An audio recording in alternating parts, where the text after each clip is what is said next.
Good evening.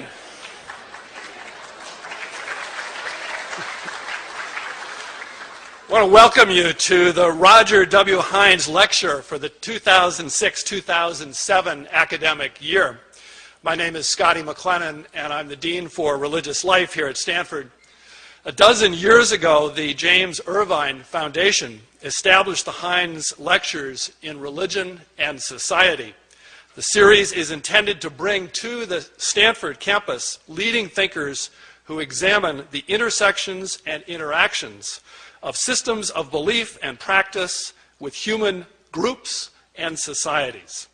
Past Hines lecturers have included Elaine Pagels, Diana Eck, Bruce Lawrence, Karen Armstrong, and last year, the Dalai Lama.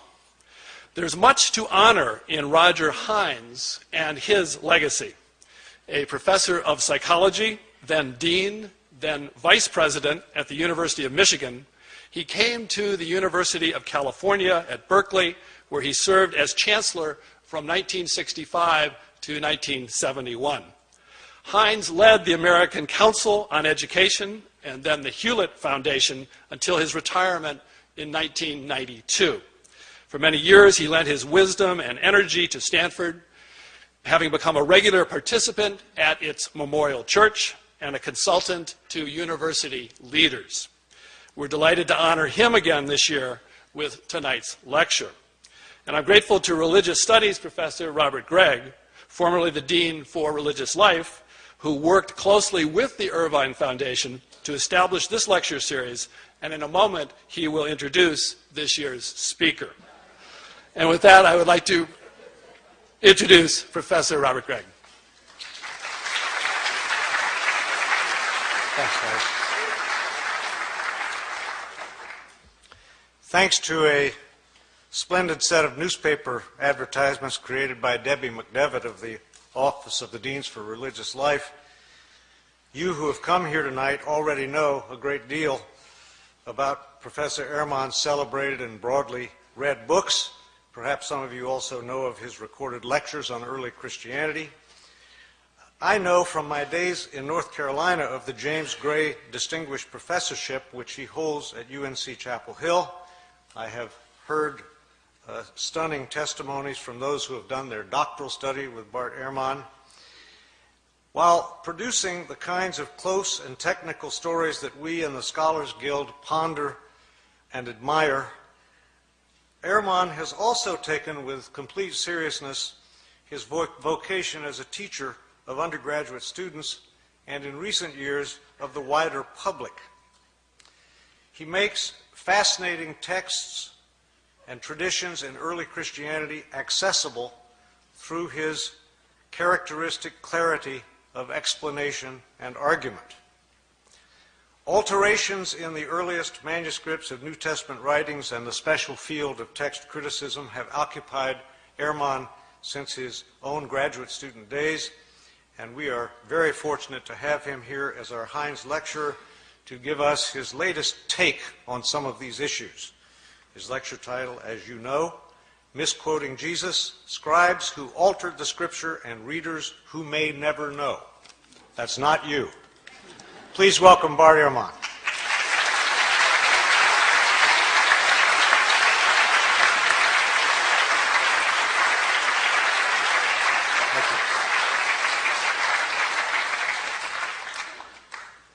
Well, thank you very much for that generous introduction, and you're welcome. It's a pleasure to be with you all this evening. So, as Bob was pointing out, I teach at the University of North Carolina at Chapel Hill, which, as you all know, is in it's the buckle of the Bible Belt, which creates certain interesting moments in teaching historical approaches toward early Christianity and the New Testament. This last year, I was teaching my course on the New Testament. So I had a class of about 360 students in it. And I decided to do something this last year that I had never done before. I began my class by asking the students the following question. I said, how many of you in here would agree with the proposition that the Bible is the inspired Word of God? Boom! The entire room raises its hand. All right, good, great.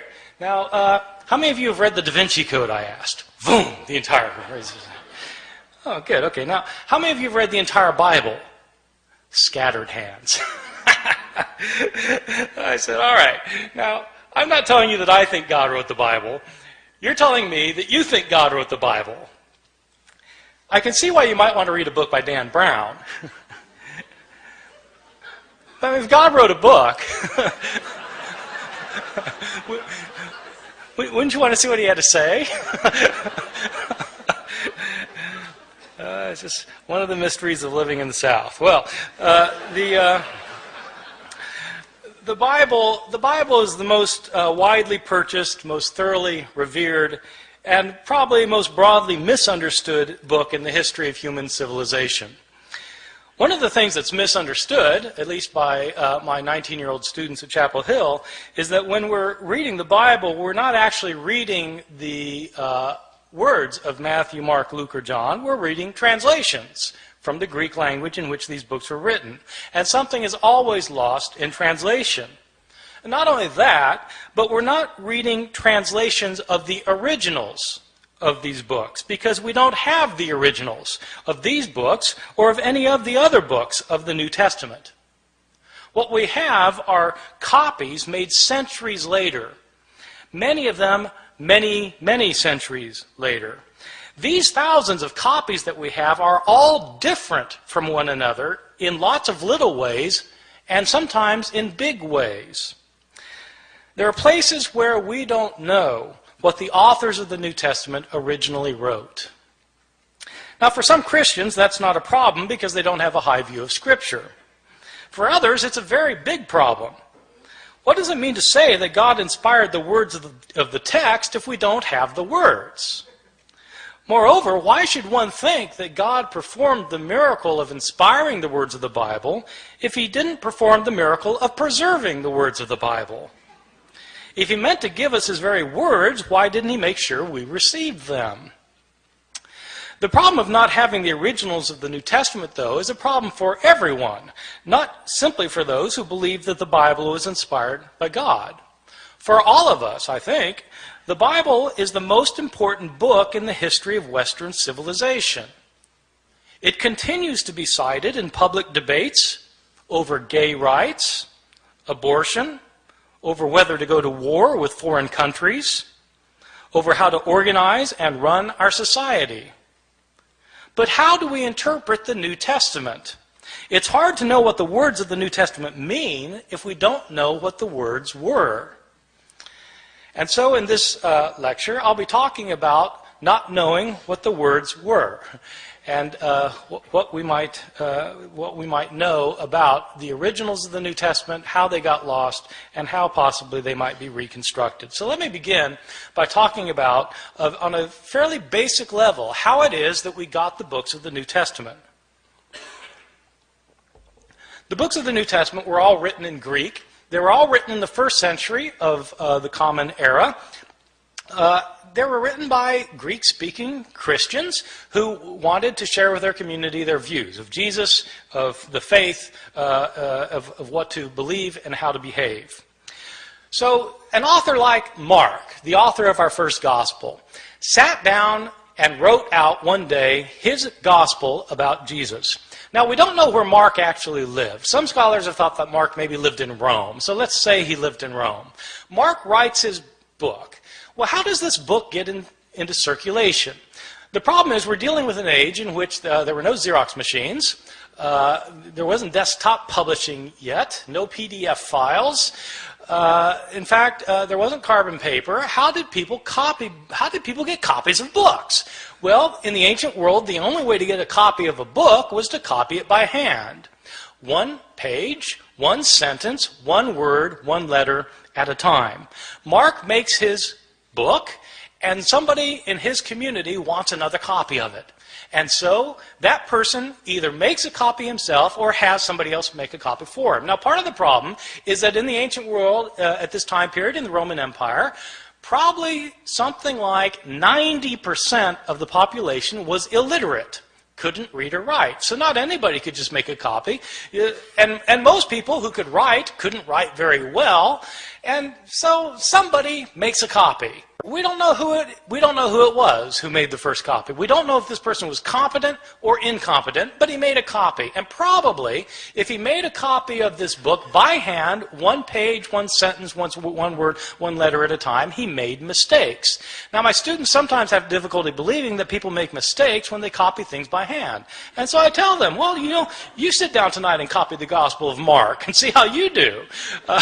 Well, in fact, they'll make mistakes. Now, here we have a problem created, because we have the second copy of Mark that is also put in circulation, and somebody wants a copy of Mark, and so they copy the copy. But the copy has mistakes in it. And so the next person who copies it copies the mistakes, thinking that they're the original wording. And the second person also makes mistakes of his own. And so he not only reproduces the mistakes of his predecessor, he introduces his own mistakes. And then another person comes along and copies that copy, making the mistakes of both of his predecessors and creating mistakes of his own. And then that book gets put in. And pretty soon you've got copies around the city of Rome that are all different from one another. Now, a visitor comes to Rome from Ephesus, and they have a church back in Ephesus too, and they want a copy of this gospel, and so he takes a copy, makes a copy, takes it back to Ephesus. And then that copy gets copied, and that copy gets copied, and that copy gets copied. Then somebody comes from Smyrna, and they want a copy. And so it goes for year after year after year. We don't have a copy of Mark until around the year 200. About 150 years after Mark was originally written. So not only do we not have the originals, we don't have the first copies, or the copies of the copies, or the copies of the copies of the copies of the copies, etc., etc. Mistakes were made en route, and these mistakes were replicated. Now, the only way a mistake gets corrected is if you're copying a copy of Mark, and you come across a sentence that you're pretty sure is wrong because it doesn't make sense, and you try and correct it. And so you correct it to say something other than what it says. The problem is there's no guarantee that you will correct the mistake correctly, right? You might correct the mistake incorrectly, in which case you've got three forms of the text: the original text, the mistake, and the mistaken correction of the mistake. And so it goes on for year after year, decade after decade. The originals end up getting lost. They get lost. They're either worn out of existence, or people figure, well, we don't need this. I've got a brand new copy of it, and so they throw it away. And all of the books of the New Testament, all 27 books, experience the same fate. And so that is the situation we're dealing with. This is not a situation that's unique to the New Testament. This is a situation that we find for every book from the ancient world. Every ancient book has this problem. The problem's exacerbated with the New Testament simply because the New Testament has come to be revered as Scripture, and also because, as it turns out, we have more copies of the New Testament than of any other book from the ancient world. That would seem like a good thing, but it also means that we have more mistakes for the New Testament than for any other book. And so the abundance of evidence we have creates an abundance of problems. Let me talk about the surviving copies that we do have. First, give you a sense of the numbers of books that we're talking about. New Testament was originally written in Greek, and at last count we had over 5,700 copies of the New Testament in the Greek language in which it was originally written. Now, when I say we have 5,700 copies, I don't mean that we have complete copies of all the books from beginning to end. What I mean is we have either complete copies or fragmentary copies. Some of these fragmentary copies are very small little fragments found in trash heaps in Egypt where the rest of the book was destroyed, and we just have a little scrap. So we have from little scraps to enormous tomes that are in medieval libraries. We have 5,700 copies in Greek, and we have copies in other languages because as Christianity spread throughout the Roman Empire, people translated the New Testament into other languages, such as Latin. We have something like 10,000 copies of the Bible in the New Testament in Latin, in Coptic, the ancient Egyptian language, in Syriac, in Georgian, in Armenian, in Old Church Slavonic, etc., etc. We have all sorts of copies in all sorts of languages. These copies can be compared with one another, and when you compare these copies with one another, there are lots of mistakes in them because no two of these copies are exactly alike in their wording. How old are these copies that we have? Well, the oldest copy that we have of any book of the New Testament is actually a little fragment that was discovered in Egypt. This fragment is about the size of a credit card, and it's written on both front and back. That's significant, by the way, that it's written on both front and back, because it tells you that this copy actually came from a book, like we have books today where you've got pages written on front and back, as opposed to a scroll. Christians early on preferred writing their scriptures in books rather than in scrolls. That made these books different from other books throughout the Roman world. This little credit card-sized scrap that we have is called P52. It's called P52 because it's written on papyrus. So papyrus is an ancient writing material, and it's called P52 because it was the 52nd papyrus that was discovered and categorized, classified. Cataloged. So this little scrap has a few lines on it from John chapter 18. It's the passage where Jesus is talking to Pontius Pilate in his trial before Pilate, where Pilate says, "What is truth?" That line. So that's that. It's written on, and it's written both front and back. Now the thing is, if you have a little scrap like that, and it's written on the front and the back, and you know what passage it comes from, then you can actually do some interesting things, because you can figure out, even though you don't have a complete line on this page, you can figure out where this thing was on the page. And if you've got, if you do it right, if you've got one margin, you can figure out how many letters were in each line, and you can figure out how many lines must have been on the page in order to get from this part to that part. See what I'm saying? So you can actually reconstruct how long the page was, and then you can calculate how many pages were in this manuscript, because how many pages would it take with this many letters in it to create the Gospel of John? And so this one scrap can tell you how long the manuscript was. So there are people who do this for a living, so it turns out.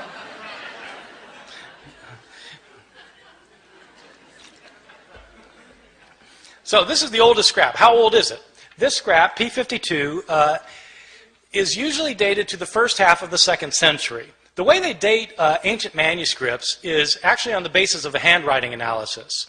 The science of this is called paleography. Paleo meaning ancient, graphy meaning writing, ancient writing. So the study of ancient writing is called paleography, and there are scholars who are paleographers who can date manuscripts within about 50 years of their production. The way the science works is that handwriting in the ancient world, before there was the invention of printing, changed slowly over time. So people made letters in certain distinctive ways depending on when they lived. And so if you are familiar with how handwriting was in different periods of history, then you can determine when a manuscript was written. That's the science of paleography. And a good paleographer can get within about 50 years. So this thing, and you need a 50-year gap, because some scribe who's copying a manuscript when he's 70 probably is writing the same way he did when he learned how to write when he was 20. And so you need a 50-year gap. So this thing is dated to around 125 plus or minus 25 years. Well, that's pretty early.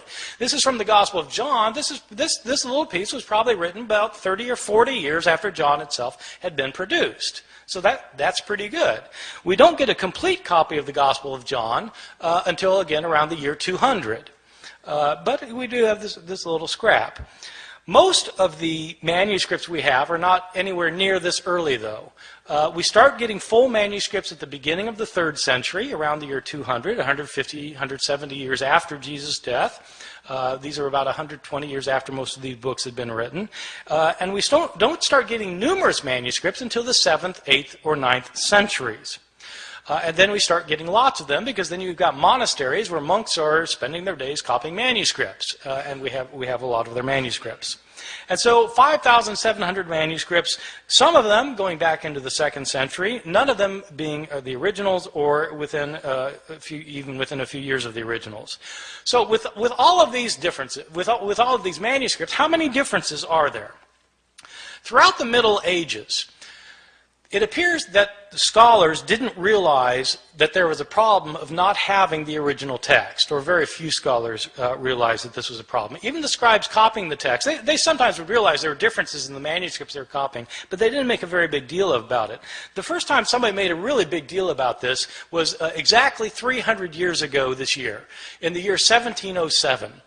There was a scholar named John Mill at Oxford. I think he's unrelated to the Victorian John Stuart Mill. This John Mill was a scholar of the Bible, and he had spent 30 years looking at manuscripts of the New Testament. Now, this is obviously after the invention of printing, and printers have to decide what text they're going to print, and the problem is they've got manuscripts that have differences among them. And so how does a printer decide which manuscript to print? Well, it's a problem. That's when they started realizing that this was an issue. Well, John Mill wanted to produce a printed edition of the Greek New Testament. He spent 30 years looking at the manuscripts available to him. He had available to him 100 manuscripts, approximately 100 manuscripts. And he printed up his edition of the Greek New Testament in which he'd give a verse, and then at the bottom of the page he would indicate the places where the manuscripts differed from one another for that verse. To the shock and dismay of many of his readers, when John Mill produced his edition of the Greek New Testament, it included an apparatus at the bottom of the page that cited 30,000 places where the manuscripts differed from one another. 30,000 places where there were manuscript variations among the manuscripts that he had discovered. And the striking thing is John Mill didn't give all of the differences he found. He only cited the differences that he thought were significant.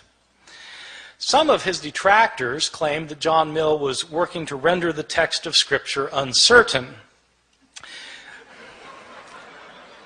His supporters pointed out that he didn't create these differences. He simply noticed that they exist. So what do we know today about the numbers of mistakes in our manuscripts? Well, Mill looked at 100 manuscripts, and now we have 5,700 manuscripts. Nobody knows how many differences there are among the manuscripts that we now have, because nobody yet, even with the development of computer technologies, nobody has been able to add up all of the differences. Sometimes scholars guess that there may be a couple 100,000 differences. Some people say 300,000, some say 400,000. There are different guesses. The way I usually put it to my students is in comparative terms. There are more differences in our manuscripts than there are words in the New Testament. More differences in our manuscripts than there are words in the New Testament. Well, this obviously creates a problem. If you want to know what Mark actually said, and all you've got are copies of Mark that are hundreds of years later that have so many differences in them, how can you possibly reconstruct it? Well, that is a problem. Now, having said that we have these hundreds of thousands of differences, I wanted to emphasize a particular point, which is most of these differences that we have in our manuscripts are completely insignificant, unimportant, and don't matter for a thing. Many of these differences in the manuscripts are so unimportant that you can't replicate them in translation. Okay? In other words, like they changed the word order in Greek, where you'd have to translate it the same way no matter what the Greek word order is. So, I mean, it doesn't really matter very much. By far, the vast majority of these hundreds of thousands of differences are significant for nothing more than showing that scribes in antiquity could spell no better than my students can today. And scribes, of course, didn't have spell check. Scribes, in fact, didn't even have dictionaries. And many scribes didn't care how they spelled anything. Sometimes you'll be reading a manuscript and there'll be the same word that occurs, say, 3 times within a couple of lines, and the scribe will spell the same word 3 different ways. He just doesn't care how the word is spelled. Well, so, you know, you've got lots and lots of those kinds of changes, and what do they matter for? They don't matter at all. So, having said there are all these hundreds of thousands of differences, I want to stress that most of them don't matter for very much. Some of these changes, the ones that don't matter, basically are accidental mistakes. Scribes were sometimes tired or sleepy, sometimes they were distracted, sometimes they were inept or unqualified, and they made mistakes. They would leave out a word, they'd leave out a verse, sometimes they'd leave out a page. They just made mistakes sometimes. One of the common mistakes of scribes is actually kind of interesting. Sometimes, you know, in the New Testament, you'll have a saying where you'll have 2 lines that end with the same words. Like Jesus in Luke chapter 12 says that whoever confesses me before people will be confessed before the angels of heaven, and whoever denies me before people will be denied before the angels of heaven. So you've got two lines that end with the words before the angels of heaven. And what scribes sometimes would do is they'd copy down the words before the angels of heaven on the first occurrence, and then they'd copy it down, then their eye would go back to the page, and their eye would alight on the second occurrence of the same words. Thinking that that's what they had just copied, they'd go then to the next line and start copying there, and as a result, they would leave out the intervening line. See how that works? That kind of phenomenon is where your eye skips from one line to another. It's called parablepsis. Parablepsis. And when you have words that end a line in the same way, that's known as homoteleuton. So this kind of mistake is called parablepsis occasioned by homoteleuton. It's on my final exam at Chapel Hill. Probably the most egregious mistake in any manuscript of the New Testament, one of my favorites, is in a manuscript that's manuscript 109. It's 109 because it's written on parchment and animal skin instead of papyrus, and it's the 109th manuscript that was cataloged. This is a 10th century manuscript that was written by a scribe who wasn't paying attention, and this scribe was copying the Gospel of Luke. Now, the Gospel of Luke is one of the two Gospels in the New Testament that has a genealogy of Jesus. Genealogies usually aren't the favorite reading of my students at Chapel Hill. And I think probably it wasn't the favorite reading of this guy because he wasn't really paying attention to what he was doing. But, in Luke's genealogy is actually fairly interesting because in Matthew's the other gospel that gives a genealogy of Jesus, and it traces Jesus' line all the way back to Abraham, the father of the Jews, in Matthew. Luke doesn't stop there. Luke keeps going. Luke traces Jesus' genealogy all the way back to Adam, as in Adam and Eve. This is a fantastic genealogy. I've got an aunt who's a genealogist who's traced my family, back to the Mayflower. The Mayflower, Adam and Eve. So it's Jesus is supposedly the son of Joseph, who's the son of so and so, the son of so and so, the son of so and so, who's the son of David, son of Jesse, son of so and so. It goes all the way back. Isaac, son of Abraham, so back to Seth, son of Adam, who's the son of God. Okay, this genealogy goes all the way back. So the scribe of manuscript 109 is copying a manuscript that evidently gave the genealogy in two columns. But the second column didn't go to the bottom of the page. It only went partway down, the second column. So the first column, second column, partway down. And the scribe apparently didn't realize that this genealogy was in two columns. And so he copied across the columns instead of copying one column, then the other column, leading to some very interesting results. As it turns out, Adam isn't the first human being. There was a man named Phares, who's the father of the human race, and as it turns out, God is the son of Aram. So it happens. These kinds of mistakes are just pure accidental mistakes that scribes mess up in places. There are other kinds of mistakes that are what I think are probably intentional mistakes. I differentiate between accidental mistakes where scribes just slip up and intentional mistakes where it looks like scribes are actually trying to change the text. Now, I don't know for sure that scribes are trying to change the text. I don't have any scribes around to interrogate about the matter. But there are some changes that don't look like they could possibly simply be a slip of the pen.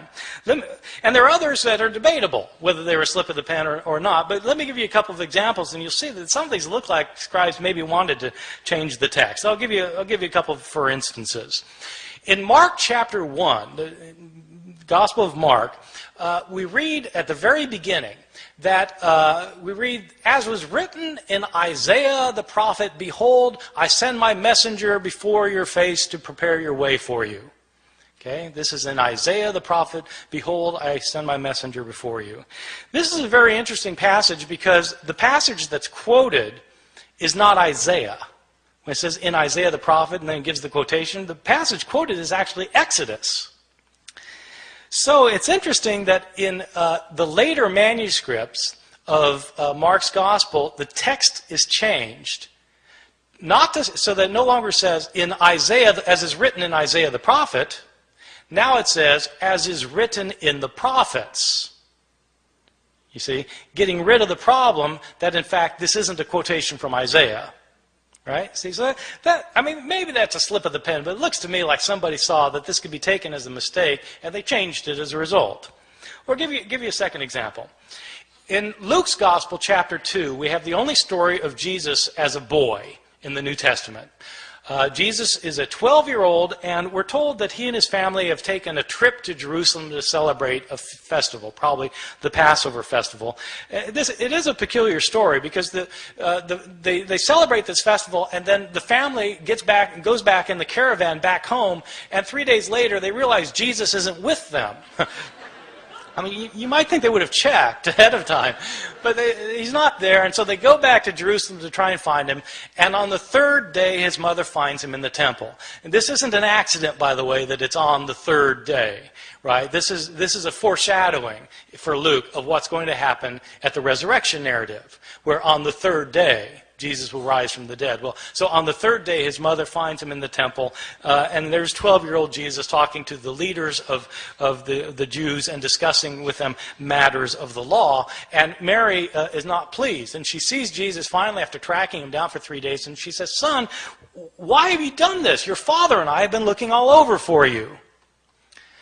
Now, when scribes copied this, they were taken aback. Your father and I? But Joseph wasn't his father, right? Jesus was born of a virgin. So it doesn't make sense for Mary to say, your father and I have been looking all over for you. And so there are changes in the manuscripts. Some manuscripts simply say, Joseph and I have been looking all over for you. Some manuscripts say, we have been looking all over for you. But somebody's changing the text because it could be read as a problem. And so they got rid of the problem. I'll give you a third example. This example is in one of Jesus' discourses in the New Testament, in Matthew chapter 24, in which Jesus is talking about what's going to happen at the end of time. This passage actually was very important. I feel a tangent coming on here, by the way. This passage was very important when I moved to Chapel Hill in 1988. Bob, you had been gone for a year at this time. In 1988, there was a big furor in North Carolina. There were Christian groups who thought that the end of the world was going to happen in 1988. That Jesus was going to come back and take everybody out of the world who were his followers. That's the rapture, right? When the rapture and Jesus comes back, takes people out of the world, and then all hell breaks out on earth for 7 years, and then the end comes, right? So there was a guy who had written a book based on this passage I'm going to talk about in a second. A guy had written this book that was called 88 Reasons Why the Rapture Will Occur in 1988. This book was in 2 million copies. I had students whose parents believed it and literally sold the farm. They thought that Jesus was going to come back in 1988. And so I just showed up in North Carolina kind of blissfully ignorant of these things. And I moved from New Jersey where such things we're not worried about. And we... But this guy named Edgar Whisenant, he was a NASA engineer who had studied the Bible and come up with 88 reasons why the rapture is going to occur in 1988. And one of the reasons involves this passage I'm going to talk about. Jesus tells the disciples want to know, when's the end going to come? And Jesus tells them, learn the parable of the fig tree. When the fig tree puts forth its leaves, you know that summer is near. So too, when these things take place, you know that the end is near. Truly I tell you, this generation will not pass away before all these things take place. So Edgar Whisenant, this is one of Edgar Whisenant's 88 reasons. So the way it works is this. What is Israel in the Bible? Israel is sometimes represented as a fig tree. Well, when the fig tree puts forth its leaves, you know that the end is near. Well, okay, so if the fig tree is Israel, when does the fig tree put forth its leaves? Well, the fig tree lies dormant over the winter, and then when springtime comes, it comes back to life. When does Israel come back to life? 1948. That's when Israel comes back to life, becomes a nation again. Truly I tell you, this generation will not pass away before all these things take place. How long is a generation in the Bible? 40 years. 1948 plus 40, bingo, 1988. This was one of the 88 reasons. Now, somebody pointed out to Edgar Whisenant that Jesus in the same passage points out that no one knows the day or the hour when the end will come.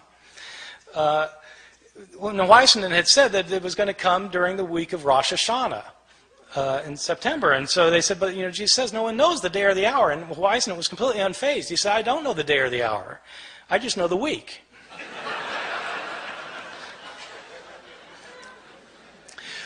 All right, so this passage actually throughout Christian history has been important because people have always been trying to figure out when the end's going to come.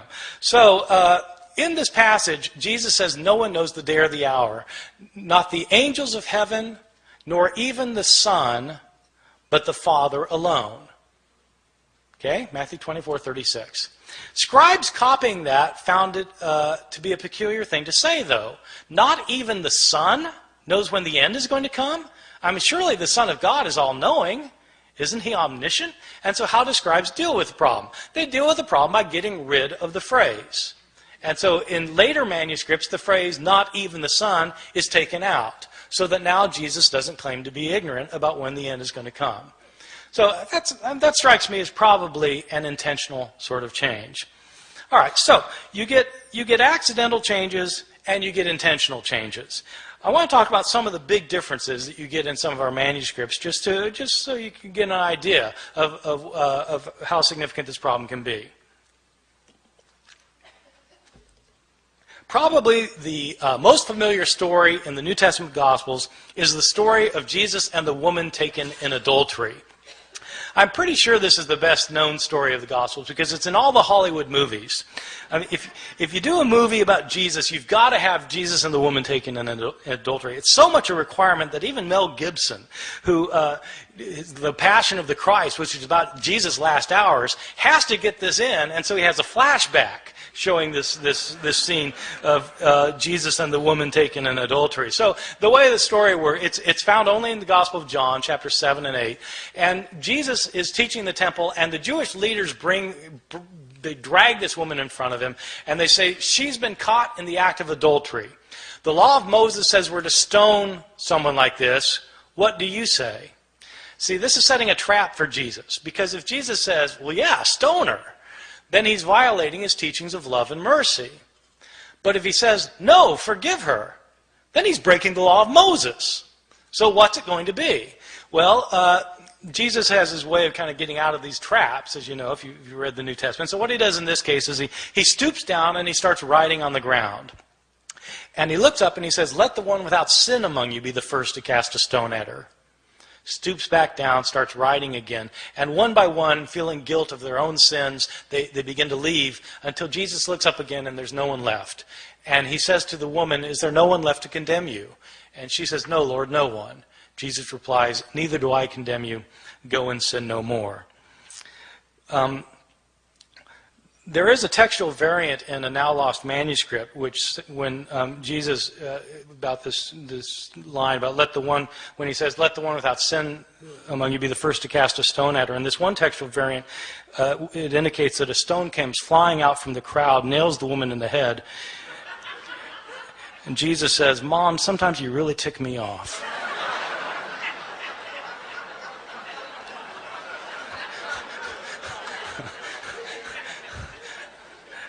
I made that up. This story, this beautiful story, this powerful story, which has two terrific lines from Jesus in it, this story was not originally in the Gospel of John. This is a story that was added to the Gospel of John by later scribes. How do I know that? We have a number of early manuscripts of the Gospel of John. This story is not found in any of our early or best manuscripts of the Gospel of John.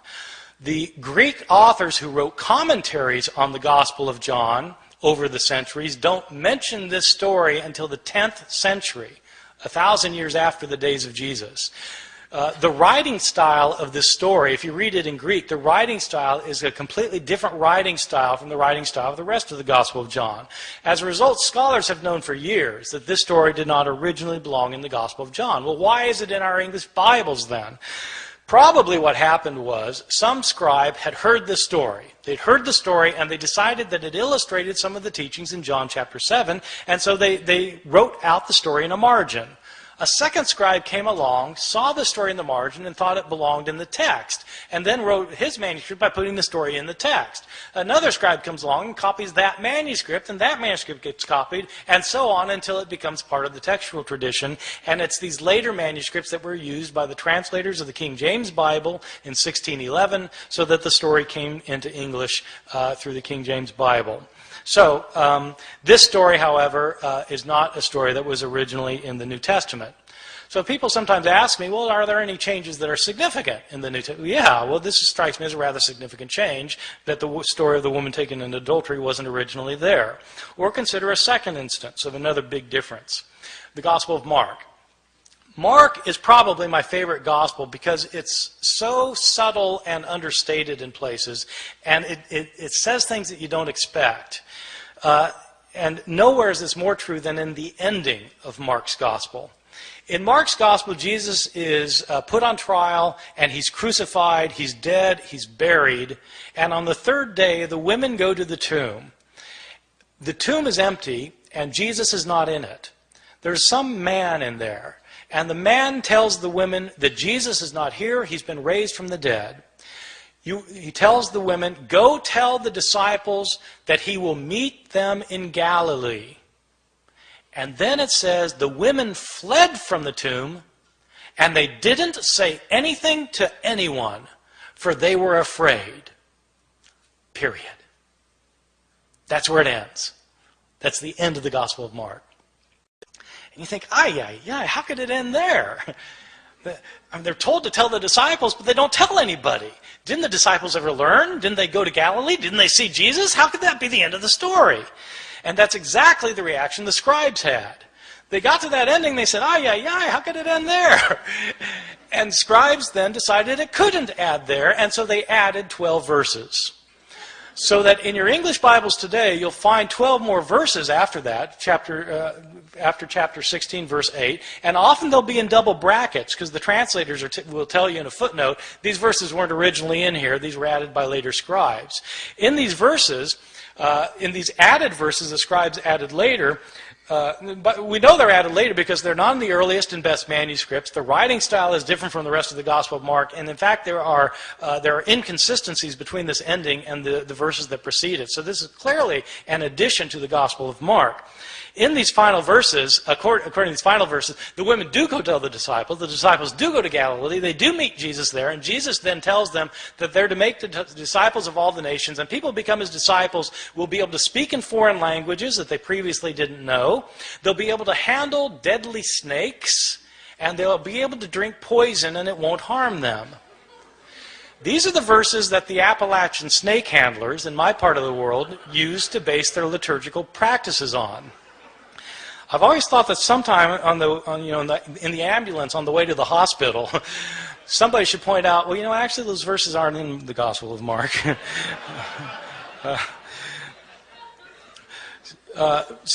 Mark actually ends with the women not saying anything to anyone, for they were afraid. Somebody added the last 12. Let me give you a couple more examples of some differences that strike me as big. One that I think is really quite interesting that scholars debate. The first two I gave you, scholars don't debate very much. Almost everybody agrees that they weren't originally there. But there's an interesting change in another story in Mark that there's a lot of debate about among scholars. It's a story in Mark chapter 1 where Jesus heals a leper. And the way the story works is that Jesus is walking along, and a leper comes up to him, and the leper says to him, this is this guy with leprosy, and he comes up to him and he says, Lord, if you're willing, you're able to cleanse me. And in most manuscripts it says that Jesus felt compassion for the man, and he reached out his hand and he said, I am willing, and he healed him. But in several ancient manuscripts it says something different. In these other manuscripts, instead of saying Jesus felt compassion for the man, it says, and Jesus got angry and reached out his hand and said, I am willing, be cleansed. getting angry. Now, scholars have to debate which is the text that Mark originally wrote and which is the text that's been changed by a scribe. And one piece of logic that scholars have used over the years is this. Ask yourself, which text is a scribe more likely to have created out of the other? Is a scribe likely to have taken the text that says Jesus felt compassion and changed it to say Jesus got angry? Or is a scribe likely to have found the text that said Jesus got angry and to change it to say Jesus felt compassion? Well, if you put it like that, then, well, the latter's more likely something a scribe would have changed. And so this criterion ends up sounding kind of backwards, but the way the criterion works is that the reading that's the most difficult to understand is probably the original one. Okay? The more difficult reading is to be preferred.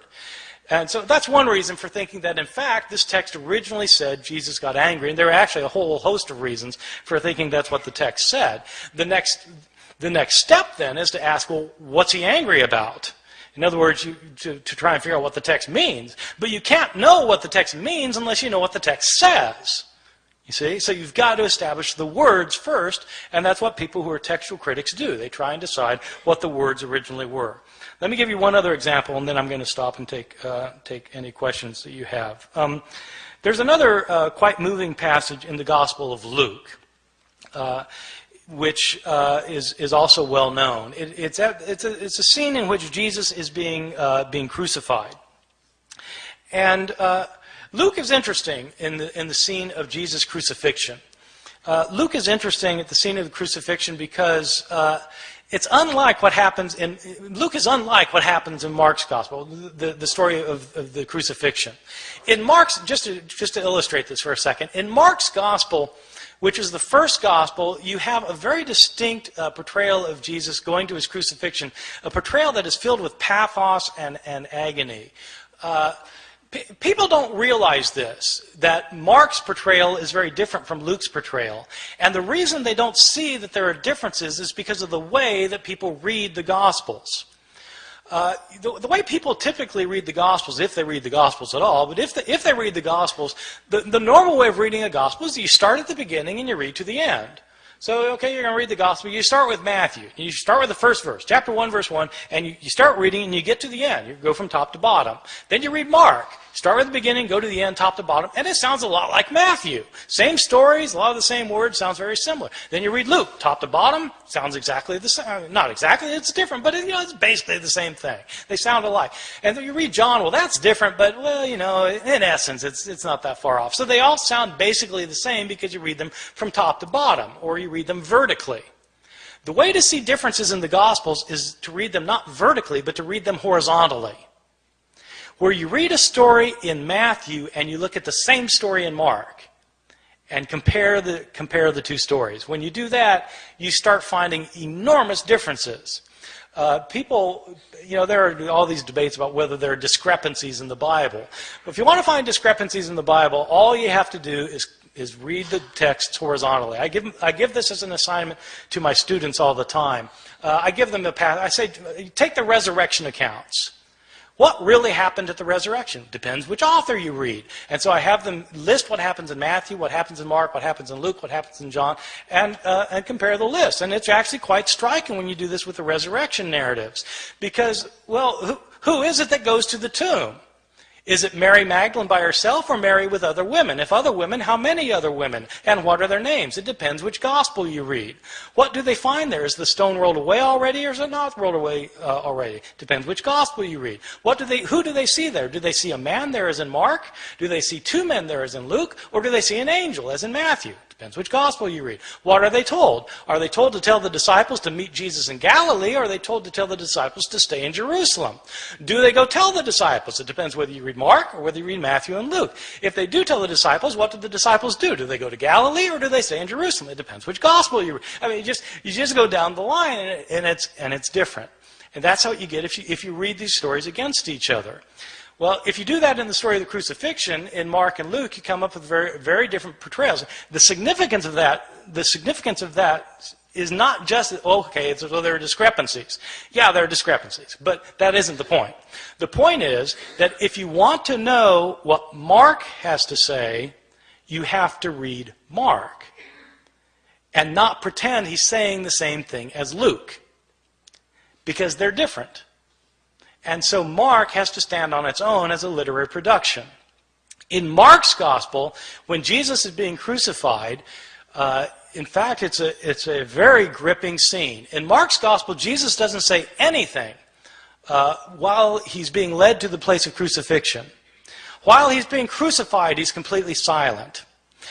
When he's hanging on the cross, he's mocked by the Jewish leaders, by the people who are passing by in front of him. He's mocked by both robbers in Mark's gospel.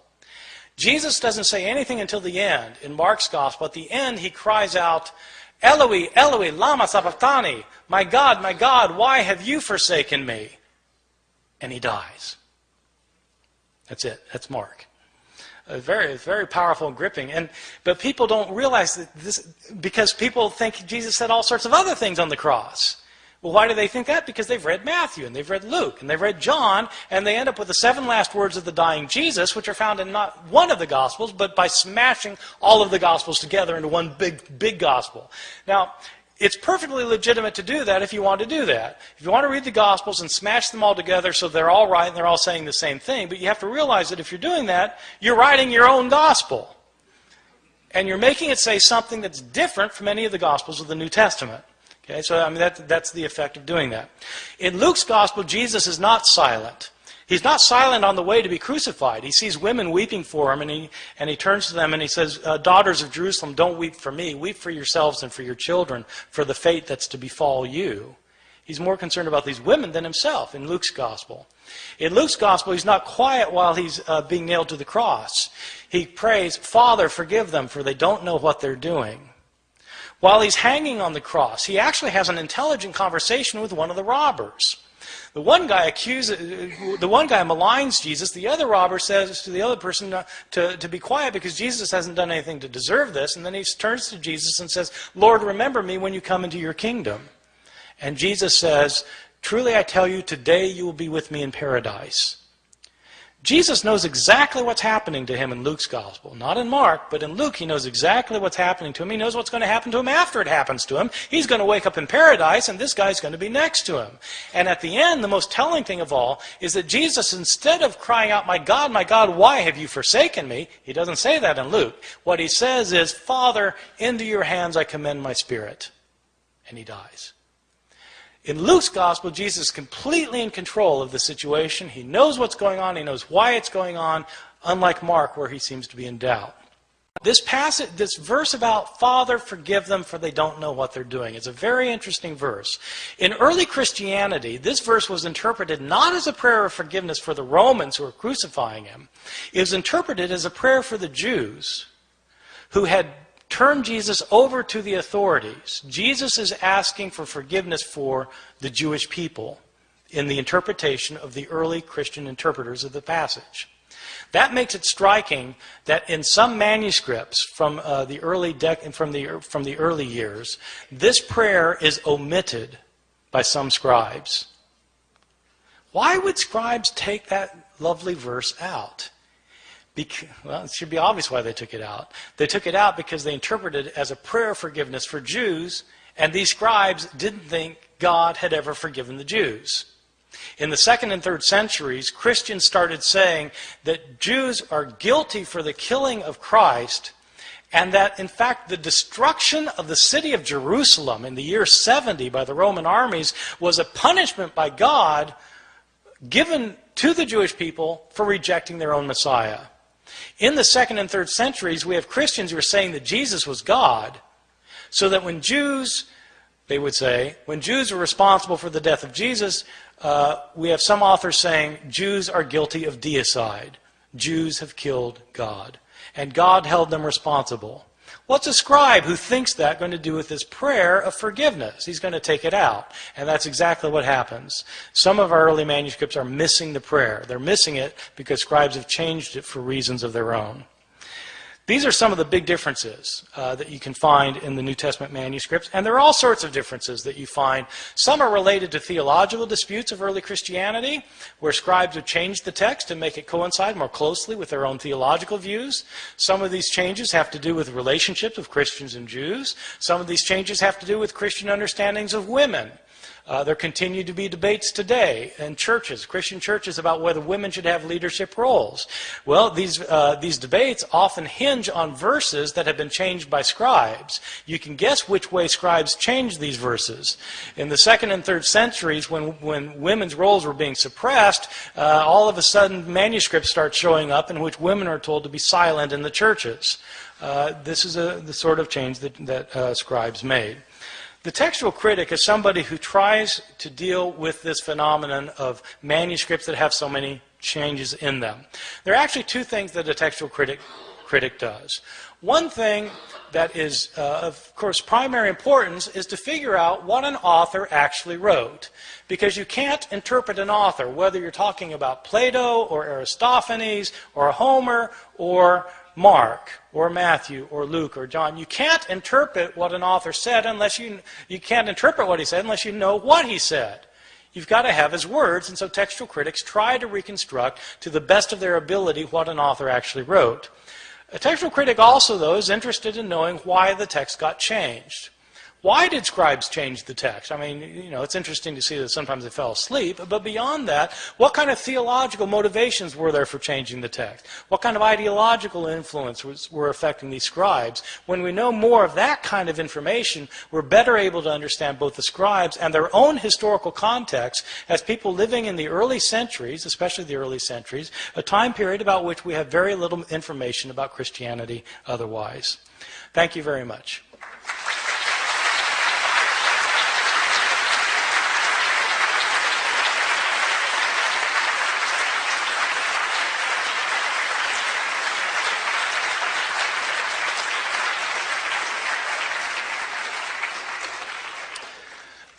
There are microphones on both sides, and I think we'll alternate. And can I just say that I will, if it doesn't sound like the question was loud enough, I'll repeat the question to make sure everybody heard it. So yes, start over here. Yes. Early in your conversation or in your presentation, you mentioned that the Bible is often used in social situations, and you mentioned in particularly abortion, war, and what was the other one? Gay rights. Have any of the differences that you have found or others have found affected how those concepts would be interpreted? Did you all hear that? Yeah. The kinds of social issues that are pressing for us today were not pressing to the scribes who were copying the texts. They simply had a whole different range of issues that they were far more concerned about. And so the passages that people leap on today to try and resolve certain kinds of issues simply didn't have that kind of importance to most of the scribes. So the answer is no. Most of those passages weren't affected. Yes. Are you familiar with the book of Urantia? Every time I give a talk, I have people ask me to read it, but I have not yet done so. Well, it's an interesting read because often there's an expanded text on, might be one line in the New Testament, and in Urantia there might be 3 paragraphs. So Yes. I commend it to you. Okay, thank you. Yes. Your comments on 2 other books, one of them the Gospel of Judas and the other the Sword of Christian, Constantine. Also, I'm an Ehrman. Really? How do you spell it? E-H-R-M-A-N. Well, okay. Go for it. Yeah, okay, he's asking about 2 of the books, the Gospel of Judas Iscariot. Yeah, actually, let me tell a story about the Gospel, because I was... when National Geographic was considering whether to finance the publication and dissemination of the Gospel of Judas, they called me and asked me if I would help them authenticate the manuscript. which was my first indication that National Geographic absolutely had no clue what they were doing with this manuscript, because it's written in Coptic, which I can read Coptic, but I'm not a Coptic scholar. Right? And so I told the woman who would call me, I said, well, look, you need a Coptologist to do this. She said, oh, yeah, great. Okay, what's a Coptologist? A Coptologist is an expert in Coptic language who can, and she said, well, what we really want to do is date this manuscript. And I said, oh, well, to date the manuscript, then you need to get a paleographer. She said, oh, okay, great, yeah. No. What's a paleographer? Yeah. So then she said, well, really what we really want to do is carbon-14 date the manuscript. Are you able to help us with the carbon-14 dating?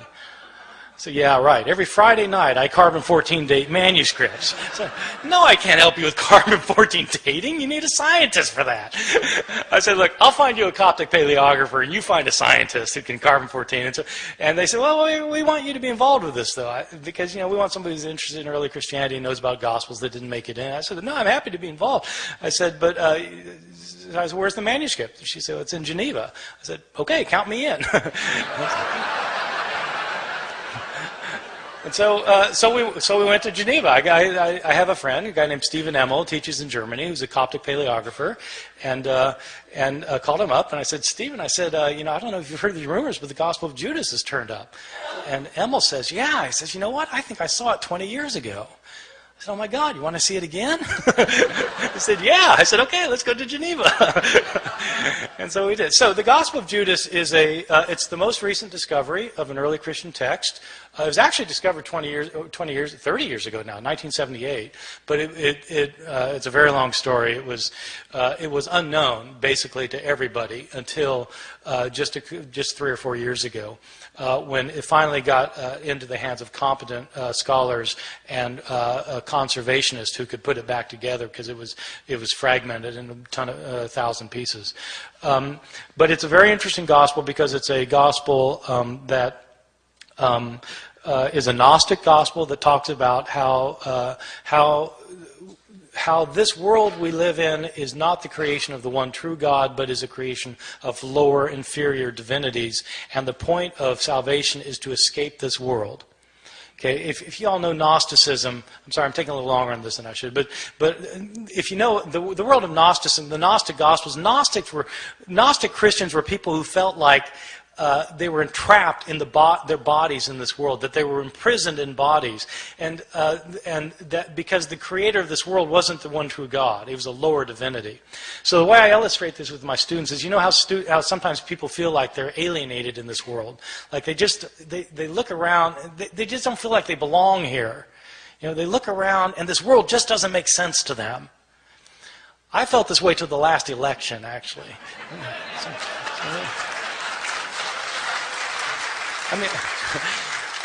I knew people that seemed to do just fine, but it didn't make sense to me. I realized I don't belong here.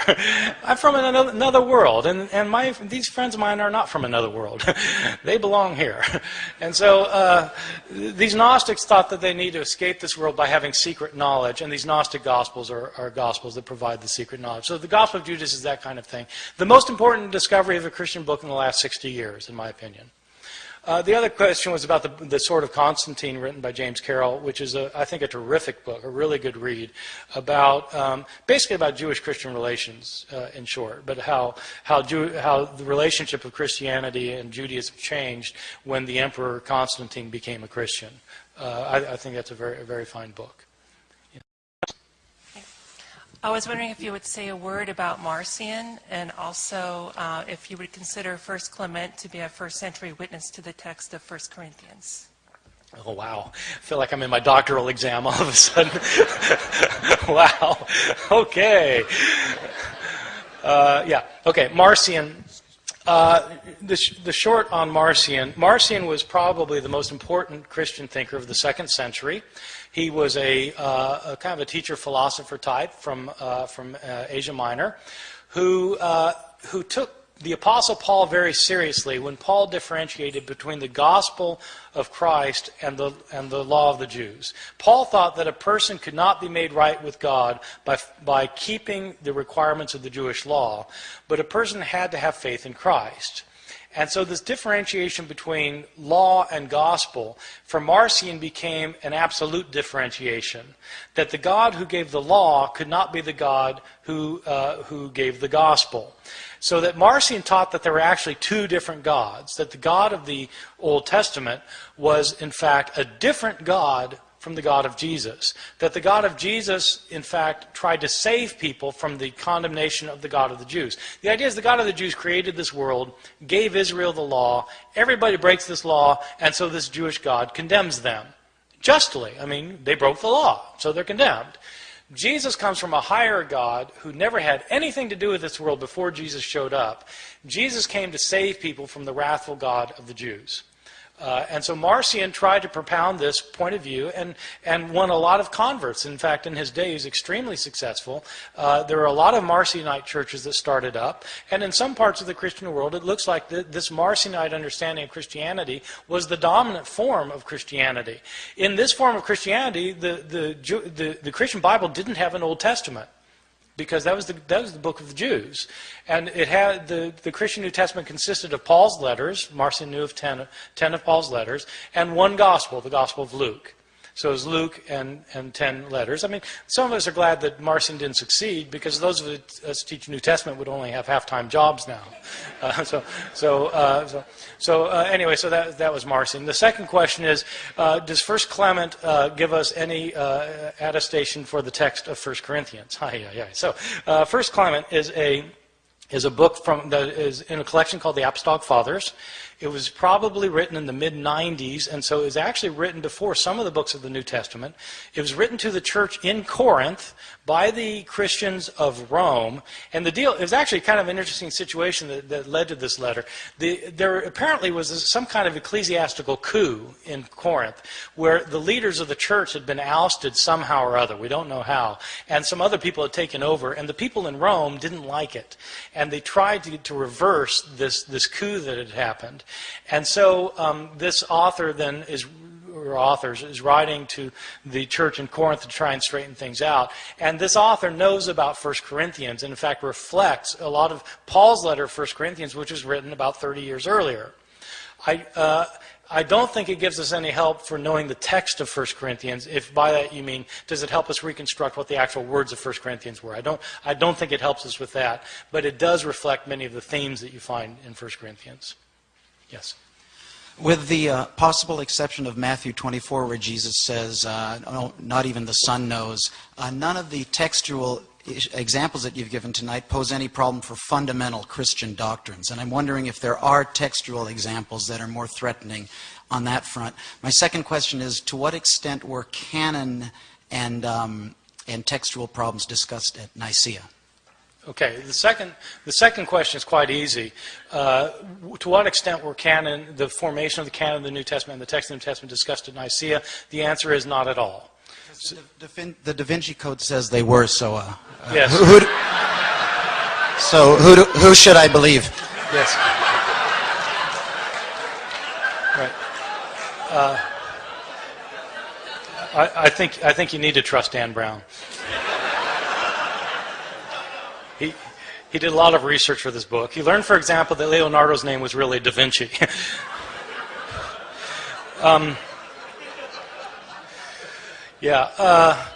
According to the Da Vinci Code, of course, the Council of Nicaea was where there was a vote on whether Jesus was the Son of God or not, and it was actually a close vote. And it's completely bogus. Everything he says about the Council of Nicaea is absolutely wrong. The Council of Nicaea didn't talk about the formation of the canon, which books would go in, which books would go out. Constantine had no role to play in that decision at all, nothing to do with it, so far as we know. So that's just... that's something he came up with that is no bearing on historical reality, I think. Are there textual changes that affect Christian doctrine? Well, it kind of depends how you look at things. There certainly are passages that affect Christian doctrine. There are passages in which scribes changed passages to emphasize that Jesus was divine. They changed other passages to emphasize that he was human. And so they wanted to emphasize that he was both human and divine. And so they changed passages so that it would look that way. One passage in particular is kind of interesting that is directly related to Christian doctrine, is that the doctrine of the Trinity is not explicitly taught in any passage of the Bible. In other words, the doctrine that there are three gods... Sorry. Dan Brown speaking once more. The doctrine that there's one God manifest in three persons, that these three persons are each individually completely God, but there's only one God. Not three gods, but one God, but not one person, three persons. So the three in one.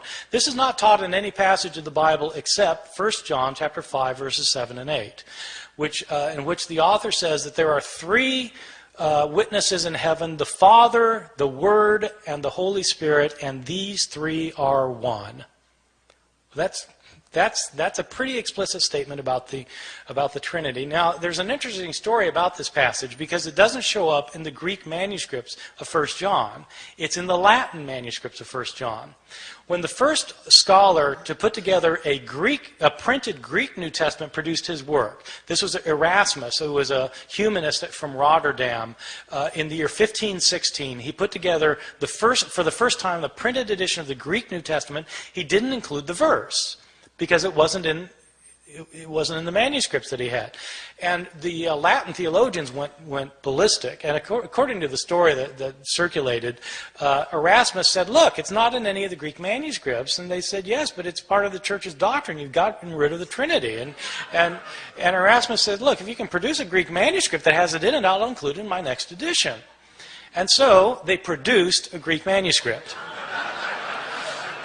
And so they copied out a Greek, somebody copied out a Greek, and when they got to that point, they translated the Latin back into Greek, stuck it in, and Erasmus was true to his word and included that in his next edition. And it was on the basis of that edition that the King James Bible translators put the Bible into English. So that's why the verse showed up in the King James translation. So yeah, that certainly affects doctrine. Now the thing is, you could argue the doctrine of the Trinity without that verse. You can argue theology without any particular verse, because theology is never just kind of rooted in a particular word or it's a bigger thing than all that. And so my view is that Christian doctrine isn't based on any of these textual variations. What happens, though, is these textual variations sometimes change the way what a verse means. Sometimes they affect what an entire chunk of a book means. Sometimes these textual changes affect the very meaning of an entire book. And that's theologically significant to me. Not that it necessarily changes anybody's precious doctrines or their chosen doctrines, but it does affect what the books of the Bible mean, and that's theologically significant, I think. Yes? Yes, I appreciated your lecture. I haven't read Misquoting Jesus, but I enjoyed your Da Vinci Code book last year. It was got me thinking. Seriously, I did like it a lot. A question I have regarding the attempts to harmonize the crucifixion accounts, whether they can be harmonized or not, concerns the logical approach that's appropriate to use, and this is what I'd ask your comment on. Aristotelian logic basically indicates that omission is not necessarily contradiction. At the Stanford philosophy website, I think it's the Encyclopedia of Philosophy, I forget exactly, there's a very elegant summary of Aristotle's definition of a contradiction. Basically, in my limited style, I'll just say it's a situation where you have two statements that cannot both be true at the same time regarding the same situation. The statement that Bart Ehrman and Bob Gregg are in this room does not contradict the statement that Bart is in this room. It does contradict the statement that only Bart is in this room. So when you add the word only, that's a concern. And so given the fact that the gospel writers were not attempting to be exhaustive, as long as Mark doesn't say the only thing Jesus said was Eloi, Eloi, lama sabachthani, I'm not sure that there's an issue there. It's like if there was a traffic accident. One witness might say, well, the red car swerved and hit the pedestrian. Another person might say, well, actually, before that, it was a blue car that cut the red car off that I saw that hit the pedestrian. But there's not, they'll have different details, but the test, the threshold for saying it's a contradiction seems to me to be higher than what you're setting it at. Yeah, okay, good. Yeah, thank you. It's a very good question. And I think, part of it, there are a couple things to say about it. One is, it depends what you're after. If you're after what each witness is saying, then it's not fair to make the one witness say what the other witness is saying, because they're saying different things. And so if what you're interested in is what the witness has to say, then you have to stick with what that witness has to say. There are problems. There are problems of reconciling things, because if you go with the idea that omission isn't a contradiction, the way you end up reconciling things leads to some very peculiar situations. For example, when I was in college, I bought a book. I was an evangelical Christian who held this kind of view, and I believed that, in fact, the texts could all be reconciled with one another. And I bought a book that was called The Life of Christ in Stereo. Which was, the idea is, it's kind of stereophonic sound with the Gospels, and you need them all going at the same time to get the full thing. But there are problems, because in Mark's Gospel, Jesus tells Peter that before the cock crows twice, you'll deny me 3 times. Now, in Matthew's Gospel, it says before the cock crows, you'll deny me 3 times. So what do you do in the life of Christ in stereo? Well, you put the two together, and it ends up that Peter denies Jesus 6 times. Once before the cock crows, and once before it crows twice. Now, that's perfectly possible, and it reconciles the difference, but it makes the text say something different from what any of the texts say. And as it turns out, there are flat-out contradictions, too, which your way of doing it wouldn't work, in my opinion. Just give you one example. One example is... well, no, never mind. Okay. What day did Jesus die on? Well, it depends which text you read. In Mark's Gospel, it's quite explicit that Jesus has a Passover meal with his disciples. Mark 14:12, where do you want us to prepare the Passover for you? Jesus tells them. They go home that night. They have the Passover meal. They eat the meal. After the meal, Jesus is arrested. He spends the night in jail. Next morning, appears before Pontius Pilate. Pontius Pilate kills him the morning after the Passover meal is eaten. You read the Gospel of John, and Jesus has a meal with his disciples. It's not called a Passover meal. He's arrested after the meal, spends the night in jail, shows up for Pontius Pilate, he's condemned, and it says that he is sent off to be crucified just after noon on the day of preparation for the Passover, which is the day before the Passover meal is eaten. So, he couldn't die both times. He either died the day before the Passover or the day after the Passover, but it couldn't be both. And so you have that kind of thing as well as the kind of thing you're pointing out where, they might just be eyewitnesses telling different parts of the story, in my opinion. Just to clarify, though, using the Aristotelian definition of a contradiction, are the statements, the fact about what Jesus said from the cross, are those contradictory, those accounts? Or are they? See, I was saying You're omission. just talking about the statements. No. But I'm saying that if you want to reconcile them by giving the 7 last words of the dying Jesus, if all you're interested in is Aristotelian logic, then the answer is no. Okay. But if you're interested in what these texts mean, then the answer is yes. You get very different portrayals depending on which account you read. So it depends what you're interested in. Okay, thank you. Yeah. Yes. I was reading your book, Misquoting Jesus, today, and it actually made me think a lot of some feminist theory that I've been reading lately about the responsibility of academics. Bell Hooks took a lot of flack for this book, Feminist Theory from Margins to Center. And so I'm reading Misquoting Jesus and thinking this is essentially a book with an argument about philology that is accessible, readable, and does not sacrifice the complexity of the argument. So one, as an aspiring academic, what's your secret? And 2, do you have a philosophy about what our responsibility as academics is, and how do you think about who your audience is? Yes, thank you. Well, thank you for the compliment. And, the reality is that most academics don't know how to talk to a normal human being.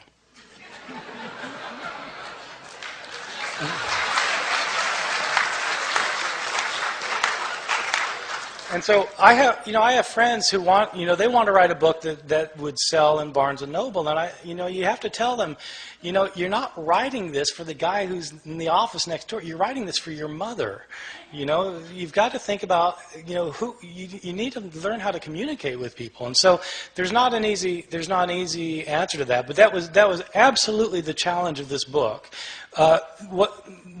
One thing people have gotten upset about, what evangelical scholars have gotten upset about this book, is they say, well, this isn't news. We've known about this for hundreds of years, which is, of course, what I say in the book. We've known about this for hundreds of years. So I'm not trying to present something that is like radically new that scholars have never known before. Scholars have known this since John Mill in 1707. And so this is old news, but nobody's bothered to tell the general audience. Which is, you know, I mean, and the reason they haven't bothered is pretty obvious. It's hard. I mean, we're talking about Greek manuscripts here. How do you talk about Greek manuscripts to people who don't read Greek? Right? Well, you just have to figure out some way to do it. So, you know, the way I do is I like to tell stories. So that's how I decided to do it. So I don't think there's a real secret other than just learning how to talk to people. So, yes. Actually, I have been reading the Bible for the last 5 years, and especially New Testament. There's one statement of Christ, be peace on him, which I want that you should explain it over. He says that I have been sent not to change the Torah. I have to come to fulfill it and act upon it in spirit and letter. And the only way to go to the heavens is if you follow Torah more than the rabbis. And then if you read Torah, there's no mention about Son, Father, and Holy Ghost. So when were they created? If they were present very beginning, why didn't any of the old prophets in the Old Testament mention about it? So I just want to get this clarified. Yes, thank you. Well, the passage you're quoting is from Matthew chapter 5, verse 17. It's distinctive to Matthew. Matthew's gospel is the one that emphasizes that Jesus' followers need to follow the Torah. It's interesting because the Apostle Paul says just the opposite. He says that a person can't be made right with God by following the Torah. And in Matthew, Jesus says his followers have to follow the Torah. And so that is an interesting issue. The question about what do you do about the fact that the Torah doesn't mention Father, Son, and Holy Spirit, of course, that's exercised theologians for centuries. Back when they were developing the doctrine of the Trinity, they had to deal with this. And they came up with solutions to that by modern standards, I think would be seen as creative. You know, when God says, "Let us make man in our own image," who's He talking to? Right? Well, so there are passages that in the Torah that were used to support Christian theology, but of course other people might say, well, these are interpretations of the passage that aren't really the interpretations that they would have had for their first readers. Yes. Is there someone over here? Yeah. Yeah, can you talk just a little bit more about the relationship between these textual variants and different interpretations of the manuscripts with the actual process of canonization or deciding what should be put into the Christian canon, what should be omitted? The relationship between the changes in the manuscripts and what should go in and what should go out. Yeah, were there did that play into the debates of, this gospel should be left out because we have different copies that are saying different things, for instance? Yeah, actually, that particular issue didn't come up very much about, can this be in because this manuscript has been changed in so many ways. There are interesting questions about the relationship of text and canon, though. I mean, just on kind of the most basic level, if the woman taken in adultery isn't in the oldest manuscripts, but it's in most of the manuscripts from the Middle Ages, is it part of the Bible or not? Is it part of the canon? Or the last 12 verses of Mark. They're not in the earliest manuscripts of Mark, but they're in most of the manuscripts of Mark. So is it part of the Bible or not? And that really is a good question, and it's not a question that a historian can answer. It's a question that a theologian needs to answer, because it has to do not with historical fact, but with theological interpretation about the nature of Scripture. But it's really, I think it's a fundamental question for theologians, because if theology, if a biblical theology is rooted in the text, you have to know what the text is.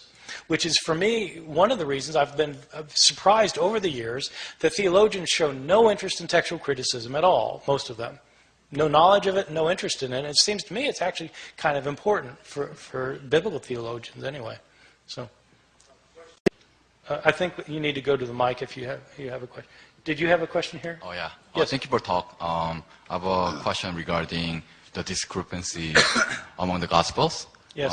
There are obviously there are many differences, and then it sounds like it's almost embarrassing to have those 4 Gospels put together as a Bible and say that this is truth, because there are obvious differences. Yes. Then my point is there are argument that if there are embarrassing discrepancies among the Bible in the Bible, why would early Christians and why would they put them together and they say it's the Bible, although there are obvious differences? Yes, it's a great question. Why did the early Christians not look at these discrepancies and say this is a problem? Why did they include them in the same, in the same covers as the Bible? It's a really good question, and I think that actually different early Christians had different answers to that. One early Christian in the 2nd century was a guy named Tatian, whose answer to this was that you've got these 4 accounts, and this guy Tatian actually produced a Life of Christ in stereo for Syriac reading Christians in the 2nd century. He took the 4 Gospels and he put them together into one big Gospel and reconciled them all together with one another in a book that was called the Diatessaron, which means through the 4. You take the 4, and through the 4 you get the big gospel. So that was one way of dealing with the problem. Some Christian authors thought that if you have contradictions between these texts, then what that is the Holy Spirit telling you that you need to look for the deeper meaning of the text, because the surface meaning of the text obviously doesn't work. And so it's God telling you need to look for the deeper meaning of the text. And the reality is that most Christians in the 2nd, 3rd centuries down to today never realized that there are differences. I mean, most people read the Bible and don't realize that there are differences. And I think it was that way in the early church, too. In fact, most of these people couldn't read anyway. So, I mean, it wasn't that they could do a careful analysis of the Synoptic Gospels. They couldn't read the Gospel. So they heard them read in church, and they'd hear a story one week, and then another story next week, another story the next week, and it didn't occur to them that there are discrepancies. And so this idea of kind of finding these discrepancies in a way really wasn't the issue for most of these early Christians, I think. One more question.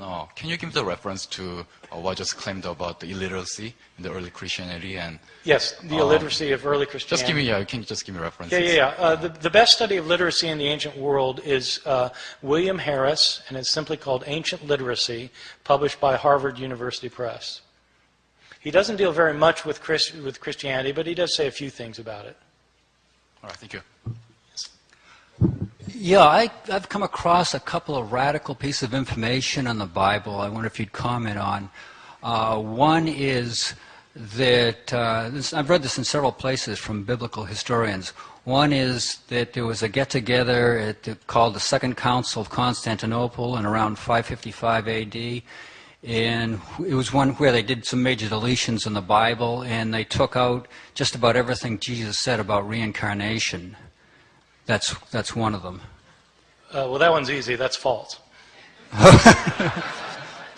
Okay. One of the places I read this is in a book called The Jesus Mystery by Janet Bach. I don't know if that means anything to you. Right. Don't read those books. Okay. Okay. And in all due respect, how are they wrong and you're right? Authority.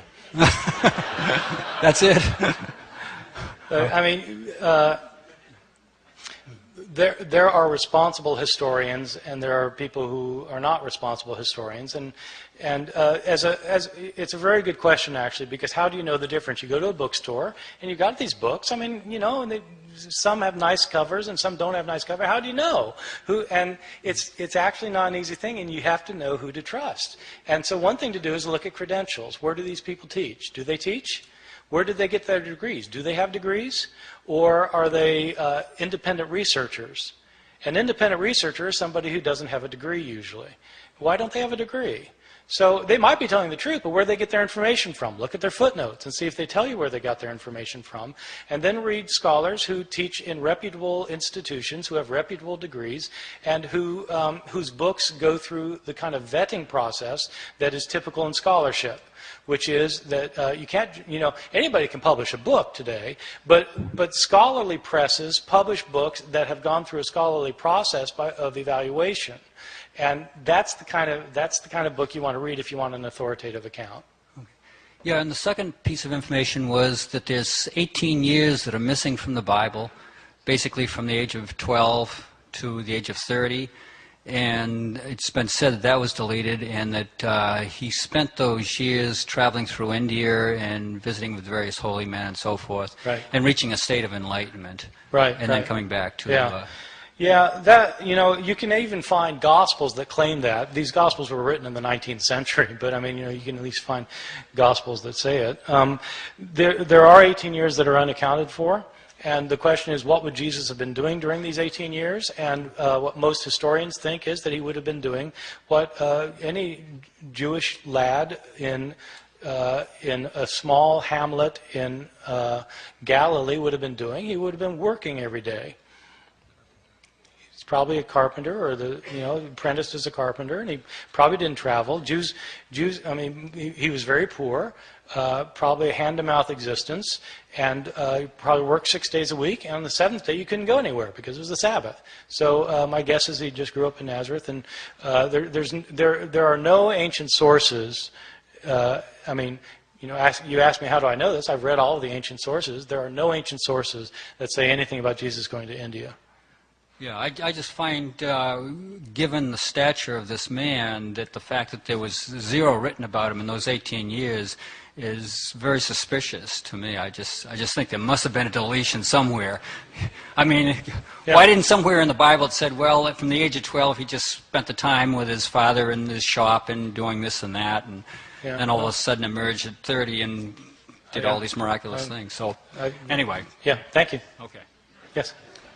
My question concerns essentially languages. If I understand correctly, and I'm not a biblical scholar, but I've done a little bit of work, most of what is written is from 30 years, the earliest would be some of the earlier letters of Paul, to 60 and further on years later after Christ passed on, much of which is either in Greek or in Latin.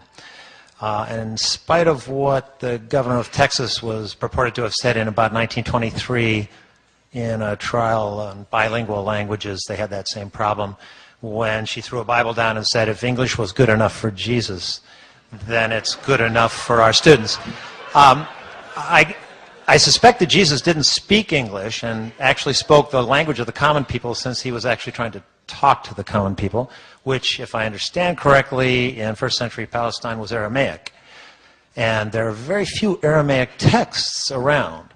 So could you comment on what's missing between what was actually said and the codices that we're actually trying to decode, and with no reference to Da Vinci Code here, decode as being what he might have said. Yes. In fact, I don't believe he spoke English, so he did not say, Father, forgive them, for they know not what they do. No. And in fact, I think the Neil Douglas Klotz and a bunch of others in this Aramaic movement are trying to do something along these lines. So could you comment on that and where you stand there? Yeah, so, no, it's absolutely right. Jesus spoke Aramaic. My opinion is that he did not know Greek, and that he did not know Latin. I think he probably knew Aramaic. The Gospels are written in Greek, so already when you're reading the Gospels in Greek, you're a step removed from the words of Jesus, assuming that the words that are being recorded are actually words that he said, because they're written 30 or 40 years later, and maybe some of these words weren't things that he actually said. There are sayings in the Gospels that make better sense if you retranslate them into Aramaic from Greek. I mean, it's tricky to do. I mean, but it's fun too. So so give you an example. There's a saying that doesn't make very good sense in Mark chapter 2. I'll use the sexist phrasing of this because it's the one people are familiar with, and it's one that it's easier to make my point. Sabbath was made for man, not man for Sabbath. Therefore, the Son of Man is the Lord of the Sabbath. Okay? Sounds like familiar. But it doesn't make any sense. Sabbath was made for man, not man for the Sabbath. Therefore, the Son of Man is the Lord of the Sabbath. What's the therefore?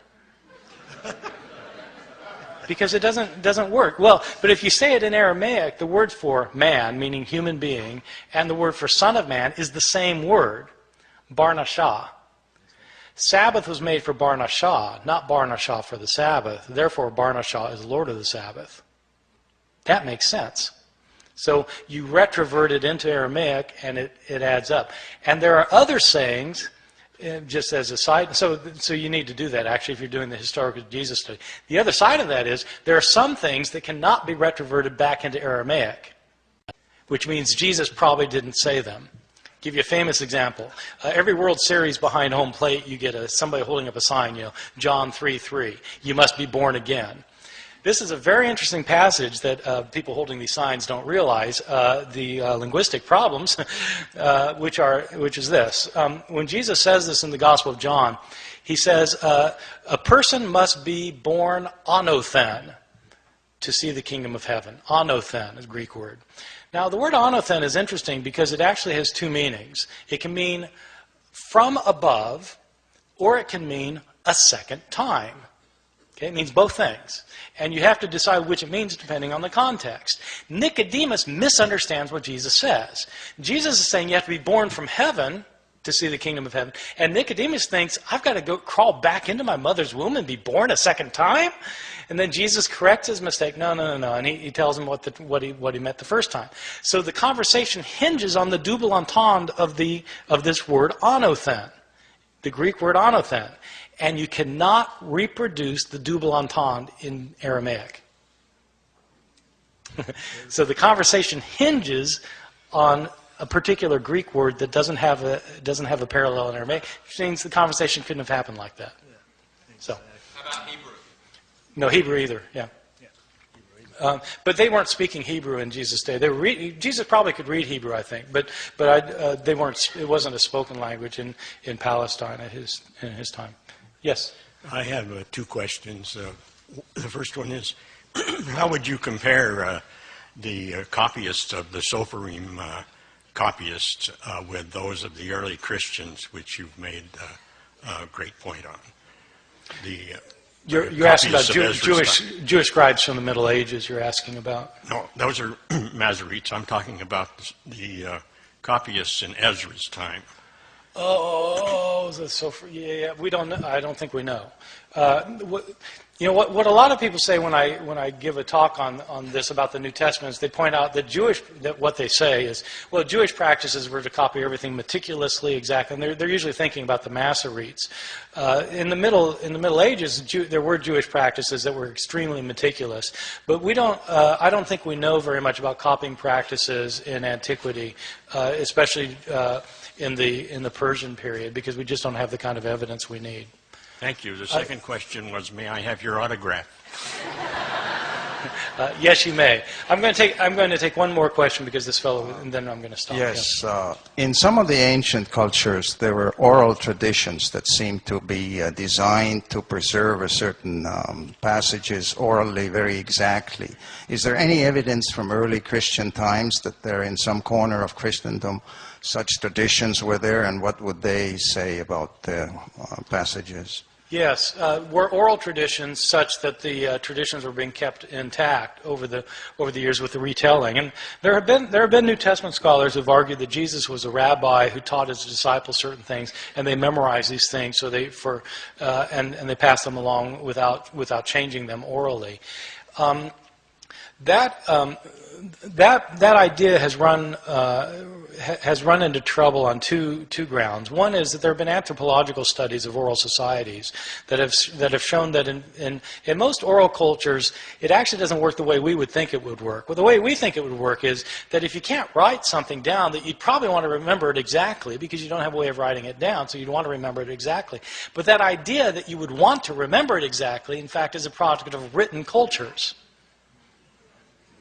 in oral societies, that isn't how they think, because they think, I mean, most people in oral cultures know that in an oral presentation, you change the story depending on the audience, the situation, the need at hand, et cetera, et cetera.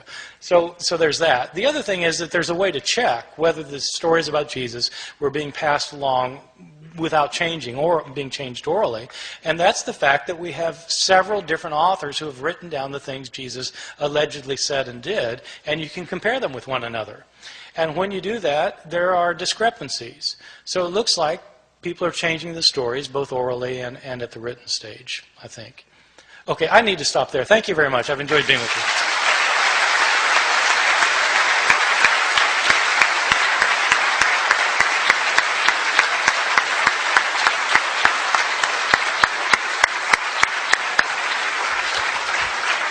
Thank you for an extraordinary evening. Thank you, Professor Ehrman, for bringing us scholarship that we haven't known for 300 years, as you point out, since 1707, both here tonight and in your books. And thank you all very much for your questions and for your participation this evening.